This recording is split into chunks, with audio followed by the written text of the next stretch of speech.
Hello, everyone.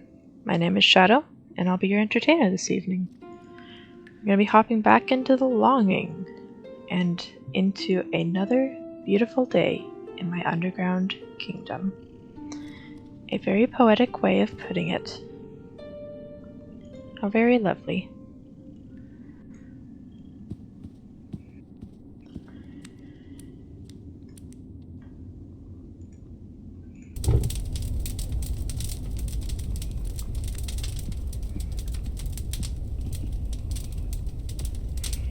And we're just going to read today. And since he was so interested in waxing poetic, we may as well read some different poems. Let's see. The Spring of Love. Dearest, thy discourses steal from my bosom's deep. My heart, how can I thee conceal my delight, my sorrow's smart? Dearest, when I hear thy lyre from its chains, my soul is free. To the holy angel choir from the earth, oh let us flee. Dearest, how thy music's charms waft me dancing through the sky. Let me round thee clasp my arms, lest in glory I should die. Dearest, sunny wreaths I wear, twined round me by thy lay. For thy garlands rich and rare, oh how can I thank thee, say. Like the angels I would be without mortal frame, whose sweet converse is like thought, sounding with acclaim.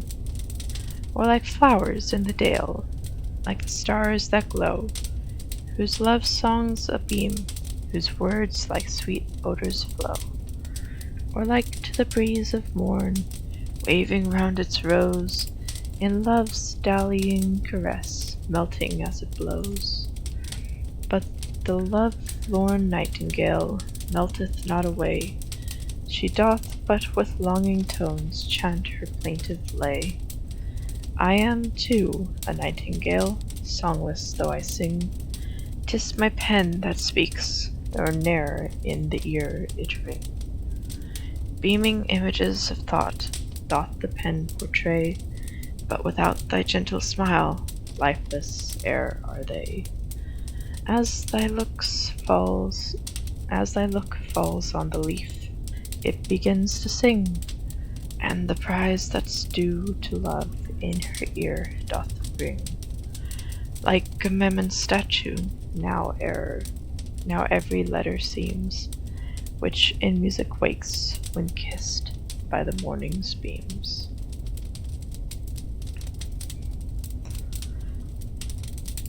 A very lovely poem, which I assume is a man writing to his lover.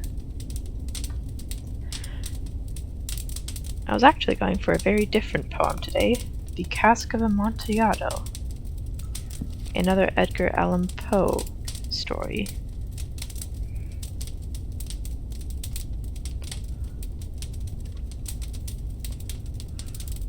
Let's see. The 1,000 injuries of Fortunato I had borne as best I could, but when he ventured upon insult I vowed revenge. You, who so well know the nature of my soul, will not suppose, however, that I gave utterance to a threat. At length I would be avenged. This was a point definitely settled. But the very definitiveness with which it was resolved precluded the idea of risk. I must not only punish, but punish with impunity. A wrong is unjust when retribution overtakes its redresser. It is equally unredressed when the avenger fails to make himself felt as such to him who has done the wrong. It must be understood that neither by word nor deed had I given Fortuno cause to doubt my good will. I continued, as was my wont, to smile in his face, and he did not perceive that my smile now was at the thought of his immolation. He had a weak point, this Fortunato. Although in other regards, he was a man to be respected, and even feared. He prided himself on his connoisseurship in wine. Few Italians have the true virtuoso spirit. For the most part, their enthusiasm is adopted to suit the time and opportunity, to practice imposture upon the British and Austrian millionaires. In painting and gemmery, Fortunato, like his countrymen, was a quack, but in the matter of old wines, he was sincere. In this respect, I did not differ from him materially. I was skillful in the Italian vintages myself, and bought largely what None. I was skillful in the Italian vintages myself, and bought largely whenever I could. It was about dusk, one evening, during the supreme madness of the carnival season, that I encountered my friend. He accosted me with excessive warmth, for he had been drinking much. The man wore motley. He had on a tight-fitting party-striped dress, and his head was surmounted by the conical cap and bells. I was so pleased to see him that I thought I should never have done wringing his hand. I said to him, "My dear Fortunato, you are luckily met. How remarkably well you are looking today. But I have received a pipe of what passes for Amontillado, and I have my doubts." "How?" said he. "Amontillado? A pipe? Impossible! And in the middle of the carnival?" "I have my doubts," I replied, "and I was silly enough to pay the full Amontillado price without consulting you in the matter. You were not to be found, and I was fearful of losing a bargain." "Amontillado?" "I have my doubts." "Amontillado?" "And I must satisfy them." "Amontillado?" "As you are engaged, I am on my way to Lucchesi. If anyone has a critical turn, it is he. He will tell me, Lucchesi cannot tell Amontillado from sherry, and yet some fools will have it that his taste is a match for your own. Come, let us go." "Whither?" "To your vaults." "My friend, no, I will not impose upon your good nature. I perceive you have an engagement, Lucchesi." "I have no engagement. Come." "My friend, no. It is not the engagement, but the severe cold with which I perceive you are afflicted. The vaults are insufferably damp. They are encrusted with nature." "Let us go nevertheless.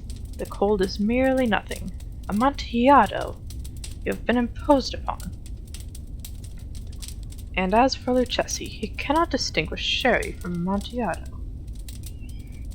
Thus speaking, Fortunato possessed himself of my arm, putting on a mask of black silk and drawing a vocalaire closely about my person.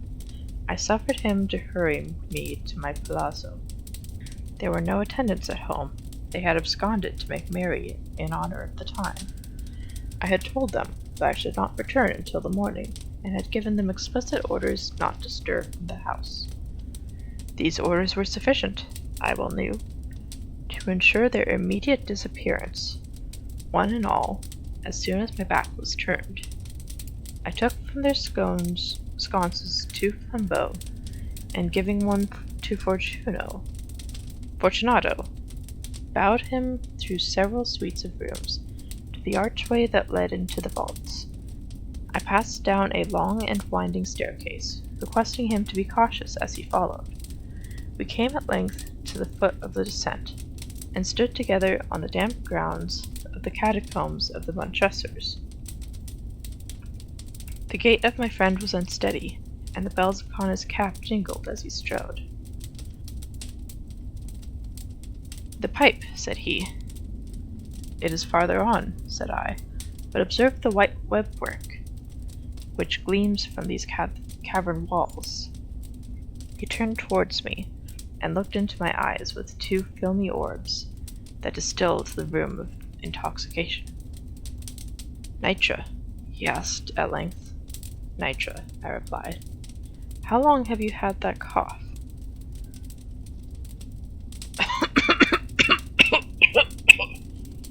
My friend found it impossible to reply for many minutes. It is nothing, he said at last. Come, I said, with decision, we will go back. Your health is precious. You are rich, respected, admired, beloved. You are happy as I once was. You are a man to be missed. For me it is no matter. We will go back. You will be ill, and I cannot be responsible.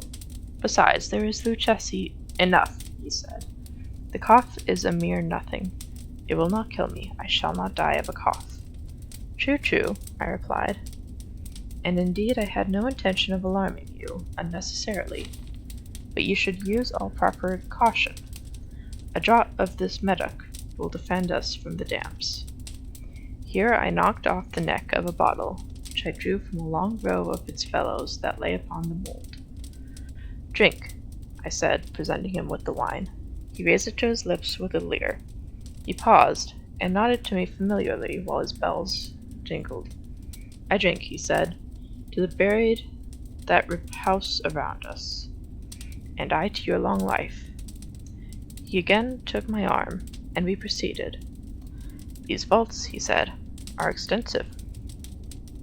The Montresors, I replied, were a great and numerous family. I forget your arms. A huge human foot d'or in a field azure. The foot crushes a serpent rampant, whose fangs are embedded in the heel.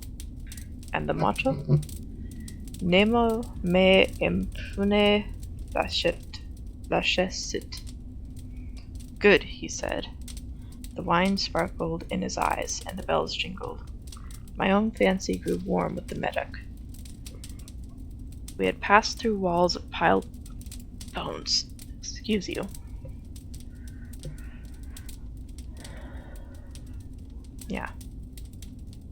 We had passed through walls of piled bones, with casks and puncheons intermingling, into the inmost recesses of catacombs.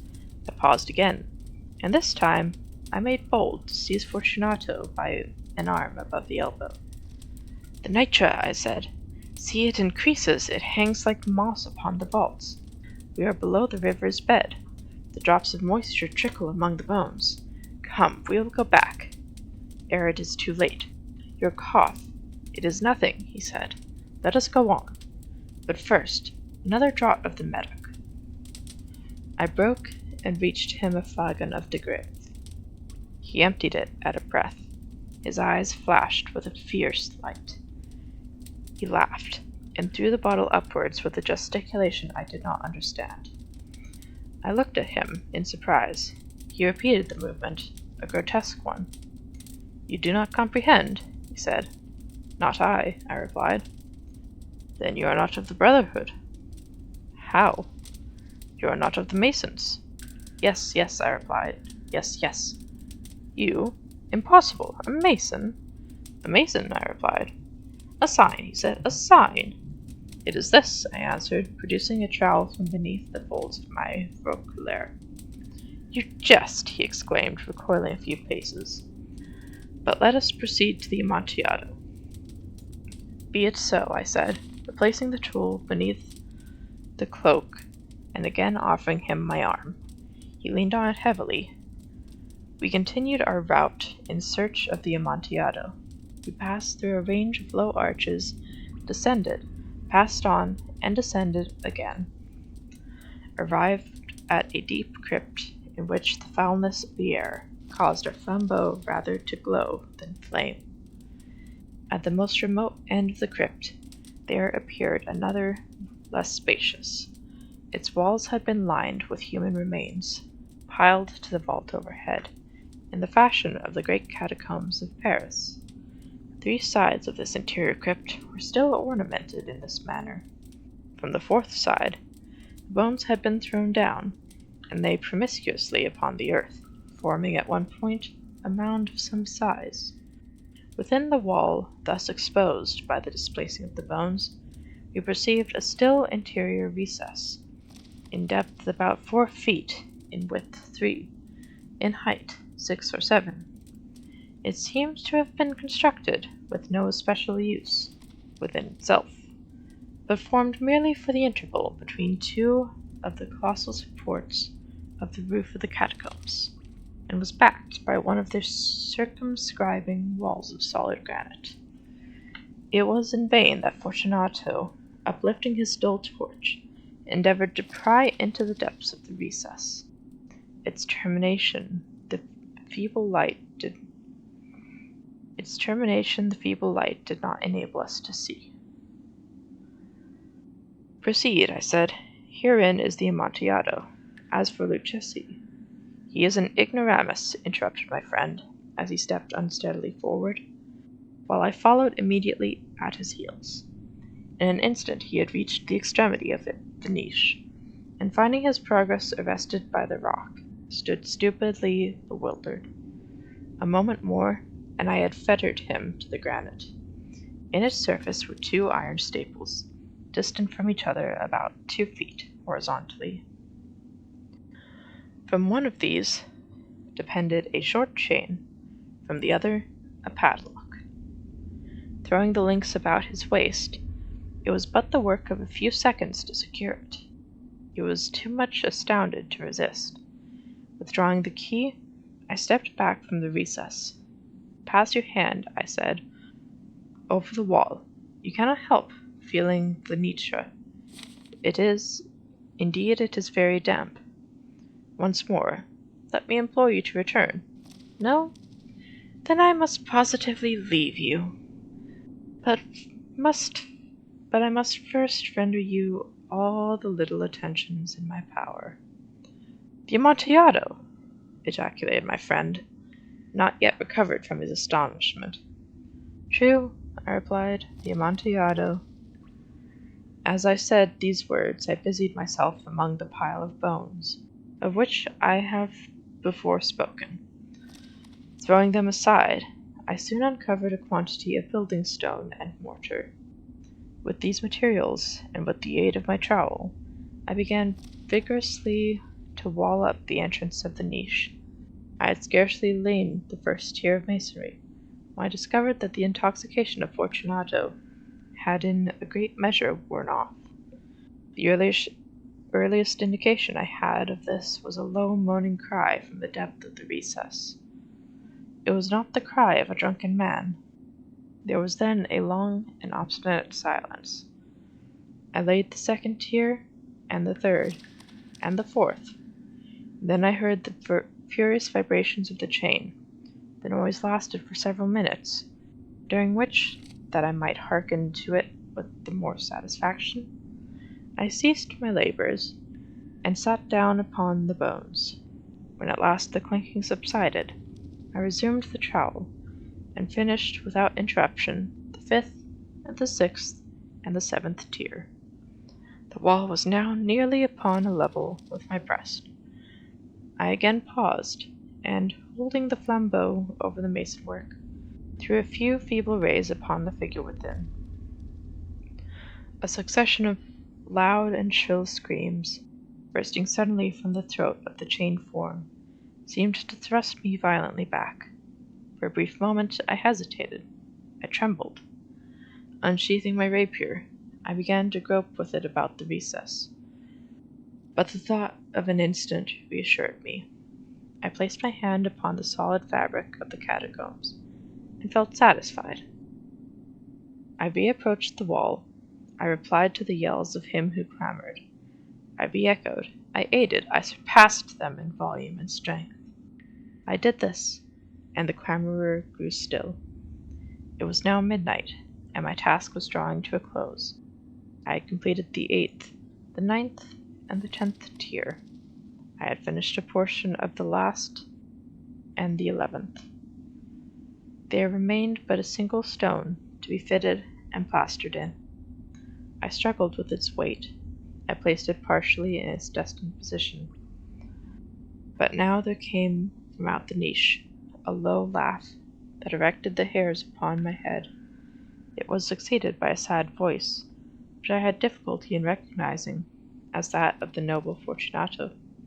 The voice said, "Ha ha ha! A very good joke indeed, an excellent jest.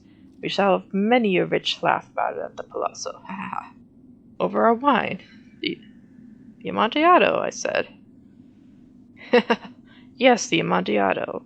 But is it not getting late? Will not they be waiting for us at the palazzo? Lady Fortunato and the rest. Let us be gone. Yes, I said. Let us be gone. Oh, for the love of God, Montressor! Yes, I said, for the love of God. But to these words I hearkened in vain for a reply. I grew impatient. I called aloud. Fortunato! No answer. I called again. Fortunato! No answer. Still. I thrust a torch through the remaining aperture and let it fall within. It came forth in reply, only a jingling of bells. My heart grew sick on account of the dampness of the catacombs. I hastened to make an end of my labor. I forced the last stone into its position and plastered it up. Against the new masonry I re-erected the old rampart of bones. For the half of a century no mortal has disturbed them. In pace requiescat.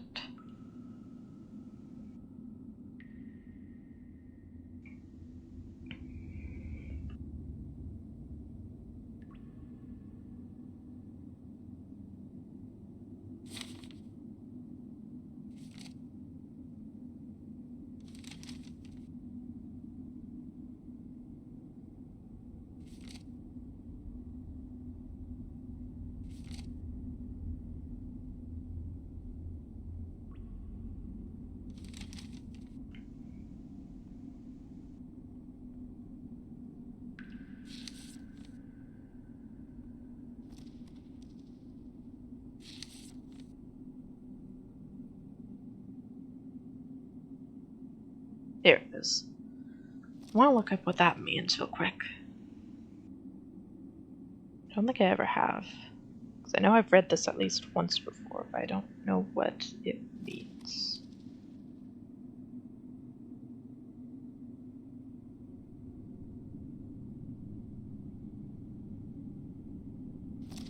Well, apparently it's the national motto of Scotland. It means no one attacks me with impunity. You know what? That is apt for the story. It almost makes me wonder if they came up with that, or the person telling the story, Montressor, came up with that on the spot.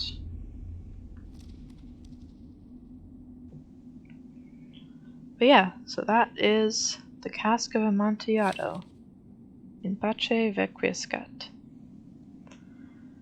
Poor Fortunato. Who knows if he died of the nitra, or if he suffocated. Or maybe he starved to death. Maybe there was just enough air for him to breathe. But yeah, that's certainly one way to go. How the time flies. I should be reading more.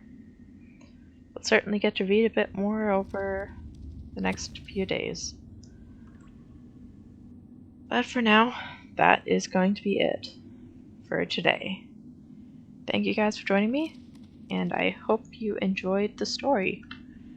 As always, if you'd like to catch any of the previous episodes, they will be uploaded on my YouTube channel at ShadowT5er, and if you'd like to catch this live in the future, it will be on twitch.tv/ShadowT5er.